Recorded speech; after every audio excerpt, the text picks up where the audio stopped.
የአማራ ክልል እናቶች፣ የኦሮሚያ አባቶች፣ የአፋር ወላጆች፣ ሌሎችም ኢትዮጵያውያን ልጆቻቸውን የሚደብቁበት ስርቻ ቸግሯቸዋል። ቤታቸውን የሚጠሉ ታዳጊዎች በየአካባቢው በዝተዋል። አዲስ አበባን ያጥለቀለቁት የሚሊሻና የፖሊስ አባላት ዋና ስራቸው ወጣቶችን ከመንገድና መዝናኛ ቦታዎች ላይ አፍሶ መውሰድ ሆኗል። የሚታፈሱት የሚፈሱት ጦላይ ወይም ብር ሸለቆ፣ ብላቴ ወይም ሁርሶ አለያም ሌላ ቦታ እንጂ ዩኒቨርሲቲ አይደለም። ከእናት ጉያ የሚወሰዱ ታዳጊዎች ከአባት አጠገብ የሚነጠቁ ሕፃናት ለብርሃኑ ጁላ የልጅ ልጅ መሆን ይችላሉ። ከሶስቱም የአብይ አህመድ ልጆች በዕድሜ ያነሱም ናቸው። ለመኖር ግን ከነሱ እኩል መሆንን ተከልክለዋል። ስራችሁና ተስፋችሁ ውትድርና ነው፣ የ40 ቀን ዕጣችሁ ተብለው ተግዘዋል። የኢትዮጵያ ታዳጊዎች በመንግስታቸው በግዳጅ እየታፈሱ ወደ ጦር ግንባር እየተወሰዱ ወደ ማሰልጠኛ እየገቡ ናቸው። ሰሞኑንም የአዲስ አበባ ፖሊስ ጣቢያዎች ደጃፎቻቸው ልጆቻቸውን በተነጠቁ እናቶችን ባረስርሰዋል። ውስጣቸው በታዳጊ ሕፃናት ተሞልቷል። ሱቅ የተላኩ ልጆች እንደወጡ ቀርተዋል። በሰፈር ውስጥ እንደ ልጅ ሊጫወቱ የተሰባሰቡ ታዳጊዎች ታፍሰዋል። ወንድሜን እንግዲህ ለስራ በወጣበት የስራ ዕቃ ሊገዛ ከቤት በወጣበት ነው ያፈሱት። ከሁለት ጓደኞቹ ጋር ሰፈር ውስጥ እየተዘዋወረ እየሄደ ነበር ዕቃ ሊገዛ። በዛ ሁኔታ ውስጥ ነው እንግዲህ ያፈሱት። በርካታ ፖሊሶች መጥተው እንግዲህ ከዛ በኋላ ሄደን ነበር ወደ ፖሊስ ጣቢያ፣ በአካባቢ ወዳለው ፖሊስ ጣቢያ ለመጠየቅ። የሚገርመው እዛው በር ላይ እያለን በርካታ ወጣቶች እየታፈሱ ሲገቡ ነበረ። በፒካፕ ፖሊሶች እያመላለሱ ወጣቶችን ያስገባሉ። እንግዲህ ለምንድን ነው የሚለውን ነገር እንግዲህ በጎን ነው ለመስማት ጥረት እያደረግን ያለ ነው። ለውትድርናም የሚሉት ነገር አለ። የብልጽግናው አገዛዝ መንግስትነት፣ የአብይ አህመድ ጠቅላይ ሚኒስትርነት፣ የነ ብርሃኑ ጁላ ኤታማዦር ሹምነት የኢትዮጵያን ተተኪ ትውልድ እንዳይማር ትምህርት ቤቱን ማፍረስ፣ እንዳይኖር ጦር ሜዳ ወስዶ ደም ማፍሰስ፣ ወላጆቹንም ማስለቀስ ነው። ሕፃናትን ለውትድርና መጠቀም ዓለም አቀፍ ወንጀል ሆኖ በተባበሩት መንግስታት የተደነገገ ነውና ነገሩ ዓለም አቀፍ ትኩረትን እያገኘ ቢመስልም የአዲስ አበባው አገዛዝ ግን ሲደነግጥም ሲለወጥም አይታይም። ከአንድ ሳምንት በፊት የአሜሪካው ስቴት ዲፓርትመንት ይህንኑ ነገር አጋልጦታል። ኢትዮጵያ ታዳጊዎቿን አገር ተረካቢ ልጆቿን እያነቀች ጦር ካምፕ የምታስገባ ጸረ ልጅ መሆኗን 2025 ትራፊኪንግ ኢን ፐርሰንስ ሪፖርት ኢትዮጵያ በሚል ርዕስ ይፋ ባደረገው ሪፖርት አረጋግጦታል። ይህንኑ መንግስታዊ ቅሌት ከአንድ ዓመት በፊት የአሜሪካ ዲፓርትመንት ኦፍ ሌበር ብዙ ገጽ ሪፖርት ጽፎበት ነበር። ሕፃናትን የሚመለመለውና ወታደር የሚያደርገው መንግስታዊ መዋቅር የ11 ዓመት ልጅን ሳይቀር ጠልፎ እየወሰደ ነው። በተለይ በኦሮሚያ ውስጥ ሕፃናት ለመንግስት ውትድርና እየተመለመሉ ማሰልጠኛም ውስጥ እየገቡ ናቸው። አንዳንድ ቤተሰቦች ብዙ ብር እየከፈሉ እነዚህን ሕፃናት ማስለቀቅ ችለዋል በማለት ፋይንዲንግስ ኦን ዘ ወርስት ፎርምስ ኦፍ ቻይልድ ሌበር ሲል ባወጣው አነጋጋሪ ሪፖርት ጠቁሟል። ስለዚህኛው አነጋጋሪ የአሜሪካ ሪፖርት አንዳች ቃል ያላወጣው የብልጽግናው መንግስት ኮሪደር ልማት እያልክ ሰው እየነቀልክ አምፑል እየሰቀልክ ነው ብላ አሜሪካ መግለጫ ስታወጣበት ግን በጠቅላይ ሚኒስትሩ በኩል እየተቆጣ መናገሩ አይዘነጋም። ከአሜሪካ ለወጣው መግለጫ ከጅጅጋ መግለጫ የሰጡት አብይ ስለኛ ልማት አያገባችሁም ማለታቸው ይታወሳል። ሕፃናትን ወታደር እያደረግህ ነው ሲባሉ ግን አላስተባበሉም። ቢያንስ ተውኝ ልዋጋበት ተውኝ ላዋጋበት አላሉም። ይህኛው ምስጢር መውጣቱ እንደ ኮሪደር ልማቱ አላሳሰባቸውም። ለአብይ ከአንድ ታዳጊ ሕይወት አንድ የዘንባባ ዛፍ ዋጋ እንዳለው ከዚህ በፊት በተደጋጋሚ ተናግረዋል፣ አሳይተዋል። አስከሬኑ ጥላ እንደሆነው ዛፍ እንትከልለት ብለው የተሳለቁት ገድለው ባጋደሉት ሟች ላይ ቆመው ነው። እናም የታዳጊ ሕፃናት ወታደርነት የዓለም ዜና መሆን እዚያ ሰፈር ጉድ የወጣብኝ የሚያስብል አይደለም።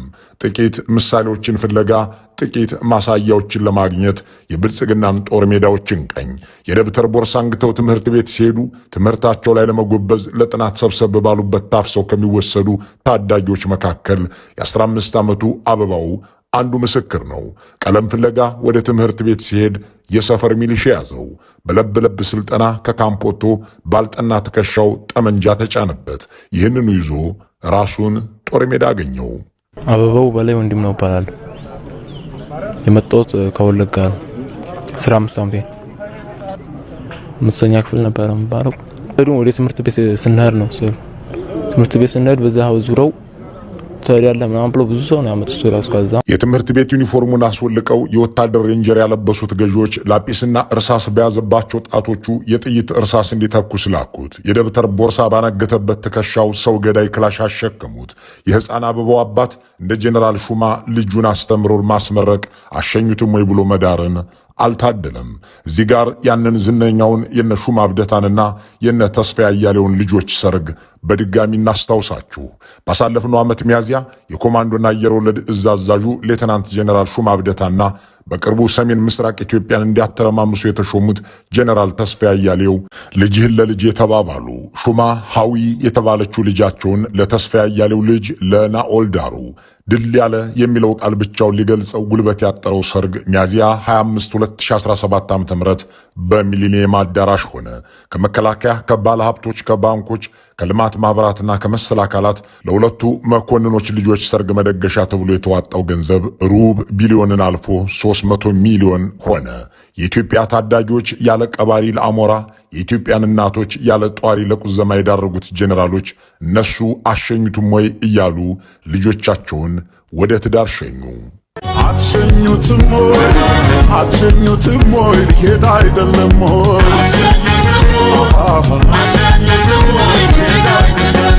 በዚህ በምስሉ ላይ በግራ በኩል ያሉት ሕፃናት ከተለያዩ የኢትዮጵያ አካባቢዎች እየታፈኑ ተይዘው ወደ ወታደራዊ ካምፕ ለመግባት የሚጫኑበትን አውቶቡስ እየተጠባበቁ ነው። ወደ ሞት ዓለም የሚወስዳቸውን አውቶቡስ በሰልፍ የሚጠብቁ እምቦቀቅላዎች፣ ገድለው ለመሞት የሚሄዱ ታዳጊዎች በግራ በኩል ተሰልፈዋል። በቀኝ በኩል ያሉት ጨፋሪው ጄኔራል ደግሞ በዚያች የሚያዝያ ወር የመጨረሻ ቅዳሜ አሾይና ብለው ልጃቸውን የዳሩት የሐዊ አባት ሹማ ናቸው። በእርግጥም ኢትዮጵያ እንዲህ ያለች አገር ነች። የነ ሹማ አብደታና የሌላው ተብላ ልትከፈል የምትችል ለአቅመ አዳም የደረሰ የጄኔራል ልጅ በመቶ ሚሊዮኖች ይዳራል። ለአቅመ ማገናዘብ ያልደረሰ የኢትዮጵያ ልጅ ደግሞ ወደ ጦር ካምፕ ይጋዛል። የነ ጄኔራል ሹማ ዘመድ አዝማድ በሚሊኒየም አዳራሽ ተሰባስቦ ሲደሰት የኢትዮጵያ እናቶች ተሰባስበው ያለቅሳሉ። የነ ሹማ ልጆችና ወንድም ልጆች በአዲስ አበባ ለድሎት ሲሰባሰቡ የኢትዮጵያ ታዳጊዎች በጦላይና ብር ሸለቆ ይሰባሰባሉ። የአዲስ አበባዎቹ ለሕይወት የብር ሸለቆዎቹ ለሞት ይዳራሉ። የ16 ዓመቱ አብርሃም ዳኘው ታሪኩ እንዲህ ያለ ነው። የ8ኛ ክፍል ትምህርቱን አስጥለው አንጠልጥለው ጦር ሜዳ የወሰዱትን ሰዎች የሚፋረድ የሚመስል እምባ እያነባ ውሃ ውሃም እያለ እናቴና የሰፈር ጓደኞቼ ናፈቁኝ ይላል። ስሜ አብርሃም ዳኘው እባላለሁ። የመጣሁት ከአማራ ክልል ነው። ዝሆኔ ማዕከላዊ ጎንደር 8ኛ ክፍል ተማሪ ነኝ። እድሜ 16 ነው። የሰለጠንኩትም ጦር ላይ ማሰልጠኛ ነው።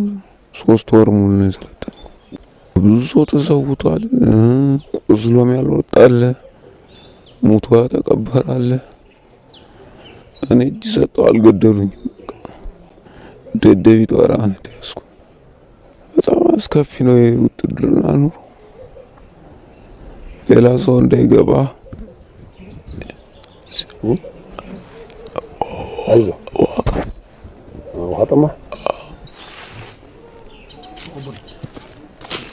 ያው እናቴም ናፍቃኛለች፣ ሰፈር ጓደኞቼም ሁሉም ነገር ናፍቆኝ። የኢትዮጵያን ሕፃናት እንዲህ እያስለቀሱና እያስጨረሱ ያሉት ገዢዎች እነሱ አስረሽ ምቹ ለማለት ገንዘብም ሞራልም አልቸገራቸውም።